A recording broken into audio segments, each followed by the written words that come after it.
Hey everyone, welcome back to Vital Creations. In today's video, I'll show you how to change the playoff settings in your ESPN Fantasy Football League. Whether you need to adjust the number of the teams or modify the playoff schedule, I'll guide you step by step. Step 1. Open the ESPN Fantasy app. Just simply launch the ESPN Fantasy app on your mobile device.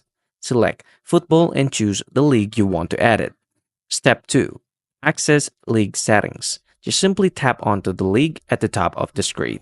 Scroll down after that and then select League Manager Tools. Step 3. Modify Playoff Settings. In the League Manager Tools menu, tap Edit Playoff Settings or Playoff Settings. Adjust the number of the teams that makes the playoffs, 4 to 6 members depending on the league size. After that, modify the playoff schedule. Selecting the weeks of the playouts takes place.